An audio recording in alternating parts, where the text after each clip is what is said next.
നല്ലൊരു jam recipe ആയിട്ടാണ് വന്നിട്ടുള്ളത്. Tomato jam. ഈ ജാം നമുക്ക് ബിരിയാണി, ചപ്പാത്തി, ദോശ, ബ്രെഡ് ഇതിൻ്റെയൊക്കെ കൂടെ കഴിക്കാൻ പറ്റും. ഇതിന് വേണ്ട ഇൻഗ്രീഡിയൻസ് എന്താണെന്ന് നമുക്ക് നോക്കാം. ഞാനിവിടെ 10 ടൊമാറ്റോസ് എടുത്തിട്ടുണ്ട്. അതിൻ്റെ ഈ ഭാഗം ഞാനൊന്ന് ക്രോസ് കട്ട് ചെയ്ത് വെച്ചിട്ടുണ്ട്. Lemon juice 2 table spoon, dates 10 എണ്ണം, ഏലക്കായ 9 എണ്ണം, കാഷ്യൂ നട്ട്സ് 1/2 കപ്പ്. ഇത് നമുക്ക് കൂടുതലോ കുറച്ചോ ചേർക്കാം. ഇതാണ് ഇതിൻ്റെ ടേസ്റ്റ്, അപ്പോൾ കുറച്ച് കൂടുതൽ ചേർക്കുന്നതാണ് നല്ലത്. റൈസിൻസ് 1/2 കപ്പ്, നെയ്യ് 7 table spoon, sugar 1 cup, salt 1/2 teaspoon. Tomato jam ഉണ്ടാക്കുന്നതിന് വേണ്ടി ഫസ്റ്റ് നമ്മൾ ചെയ്യേണ്ടത് കുറച്ച് വെള്ളം എടുത്ത് നന്നായിട്ട് തിളപ്പിക്കണം. അതിനുശേഷം ഈ തിളച്ച വെള്ളത്തിലേക്ക് നമ്മൾ ഈ കട്ട് ചെയ്ത് വെച്ചേക്കുന്ന ടൊമാറ്റോസ് ഇട്ട് കൊടുക്കണം. നമ്മൾ ടൊമാറ്റോസ് ഇങ്ങനെ ക്രോസ് കട്ട് ചെയ്യുന്നത് അത് പീൽ ചെയ്തെടുക്കാനുള്ള എളുപ്പത്തിന് വേണ്ടിയിട്ടാണ്. ഇത് നമ്മൾ അടച്ച് വെച്ചിട്ട് 5 മിനിറ്റ് വരെ നമുക്ക് കുക്ക് ചെയ്തെടുക്കാം. ഇപ്പം നമുക്ക് നോക്കുമ്പോൾ മനസ്സിലാവും സ്കിന്നൊക്കെ ഇങ്ങനെ പൊളിഞ്ഞ് വന്നിട്ടുണ്ട്. ഇനി നമുക്ക് ടൊമാറ്റോസ് വേറൊരു പ്ലേറ്റിലേക്ക് മാറ്റാം. ഇപ്പോൾ നോക്കുമ്പോൾ അറിയാം സ്കിന്ന് നന്നായിട്ട് ഈസി ആയിട്ട് പൊളിക്കാൻ പറ്റുന്നുണ്ട്. നന്നായി തണുത്തതിന് ശേഷം നമുക്കിതിൻ്റെ തൊലിയൊക്കെ കളഞ്ഞെടുക്കാം. ഇതിൻ്റെ ഈ പാർട്ട് എന്ന് പറയുന്നത്, അതായത് ഈ സ്റ്റെം ഏരിയ നമ്മൾ കട്ട് ചെയ്ത് കളയണം. അതെന്ന് വെച്ചാൽ കുറച്ച് ഹാർഡാണ്. അപ്പോൾ നമ്മുടെ ജാമിൻ്റെ ടെക്സ്ചറിനെയും ടേസ്റ്റിനെയൊക്കെ ബാധിക്കാൻ ചാൻസ് ഉണ്ട്. ഇനി നമുക്ക് ഈ ടൊമാറ്റോസ് ചെറിയ പീസുകളാക്കിയിട്ട് 3 ഡേറ്റ്സുമായിട്ട് ചേർത്ത് ഒന്ന് അരച്ചെടുക്കാം. പ്യൂരി പോലെ ആകണമെന്നില്ല, ചെറിയ പീസുകളുള്ള രീതിക്ക് നമുക്ക് അരച്ചെടുക്കാം. ഞാനിതിൻ്റെ കൺസിസ്റ്റൻസി കാണിക്കാം. ഇതുപോലെ ചെറിയ പീസുകളുള്ള രീതിക്ക് വേണം നമ്മളിതിനെ അരച്ചെടുക്കാൻ. ഒരു മാഷർ യൂസ് ചെയ്തതിന് ശേഷം മാഷ് ചെയ്തെടുത്താലും മതിയാകും. ഇനി ഒരു പാനിൽ നെയ്യൊഴിച്ച് ചൂടാക്കിയതിന് ശേഷം നമ്മൾ ഈ ഒരു ടൊമാറ്റോ പേസ്റ്റ് അതിലോട്ട് ആഡ് ചെയ്തിട്ട് നന്നായിട്ട് മിക്സ് ചെയ്ത് കൊടുക്കണം. തിളച്ച് തുടങ്ങുമ്പോൾ തന്നെ നമ്മൾ അടച്ച് വെക്കണം, കാരണം ഇത് നന്നായിട്ട് തെറിക്കുന്നുണ്ടാവും.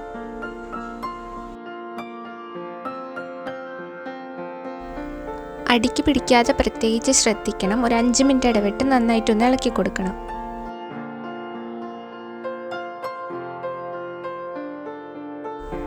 ഈ സമയം വേറൊരു പാൻ ചൂടാക്കി അതിലേക്ക് നമുക്ക് കുറച്ച് നെയ്യ് ഒഴിച്ച് ചൂടാക്കാം.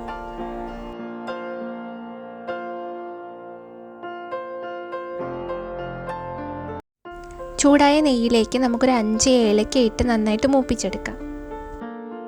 ഈ നെയ്യിലേക്ക് നമുക്ക് കാഷ്യൂ നട്ട് ഇട്ടതിന് ശേഷം ഒരു ലൈറ്റ് ബ്രൗൺ നിറമാകുന്നത് വരെ നന്നായിട്ട് വറുത്തെടുക്കാം.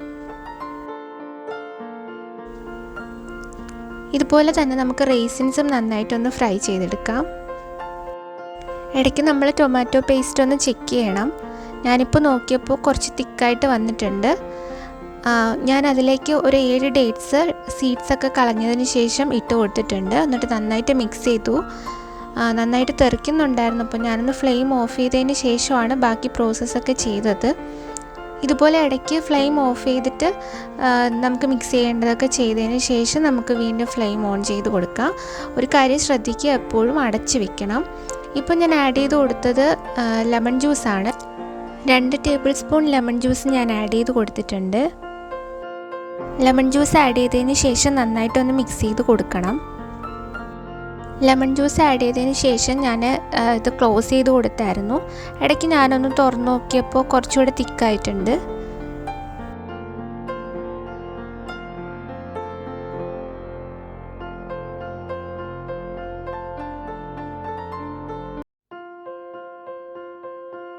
ഈ ഒരു കൺസിസ്റ്റൻസി എത്തുമ്പോൾ നമുക്ക് ഷുഗർ ആഡ് ചെയ്ത് കൊടുക്കാം. എന്നിട്ട് നന്നായിട്ട് മിക്സ് ചെയ്ത് കൊടുക്കാം.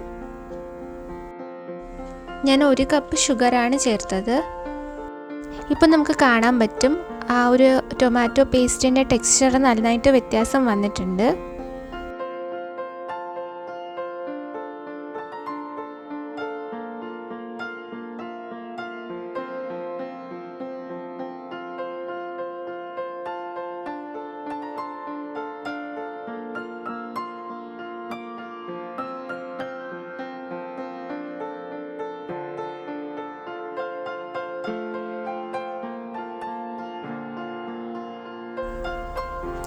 ഞാനിതിലേക്ക് 1/2 ടീസ്പൂൺ സോൾട്ട് കൂടെ ആഡ് ചെയ്ത് കൊടുക്കുകയാണ്. അതിനുശേഷം നന്നായിട്ട് മിക്സ് ചെയ്ത് കൊടുത്തു.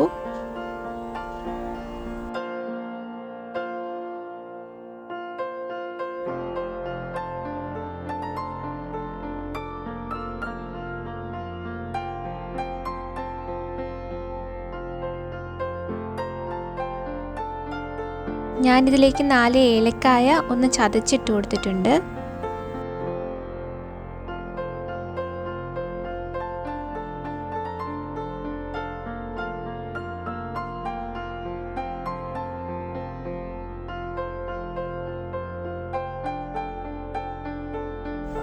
ഞാനിതിലേക്ക് 2 ടേബിൾ സ്പൂൺ നെയ്യ് കൂടെ ചേർക്കുന്നുണ്ട്. വീഡിയോയിൽ അത്രയ്ക്ക് കാണുന്നില്ല, പക്ഷെ ഞാൻ 2 ടേബിൾ സ്പൂൺ നെയ്യ് ചേർത്തിട്ടുണ്ടായിരുന്നു.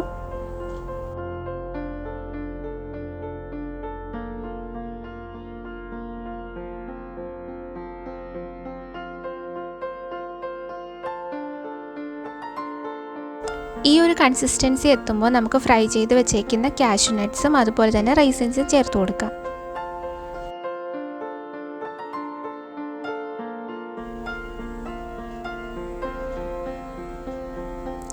നന്നായിട്ട് മിക്സ് ചെയ്ത് കൊടുക്കണം.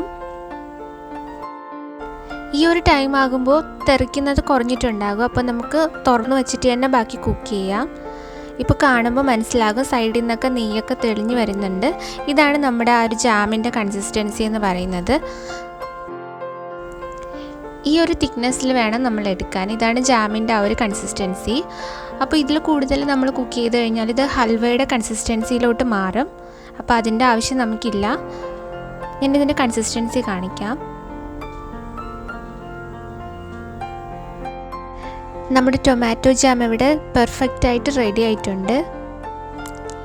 ഈ ജാം നമ്മൾ ഫ്രിഡ്ജിൽ വയ്ക്കുകയാണെന്നുണ്ടെങ്കിൽ 1 മാസം വരെ യൂസ് ചെയ്യാം. റൂം ടെമ്പറേച്ചറിലാണെങ്കിൽ നമുക്ക് ഒരാഴ്ച വരെ യൂസ് ചെയ്യാൻ പറ്റും. അപ്പോൾ എല്ലാവരും ഇതൊന്ന് ട്രൈ ചെയ്ത് നോക്കണം.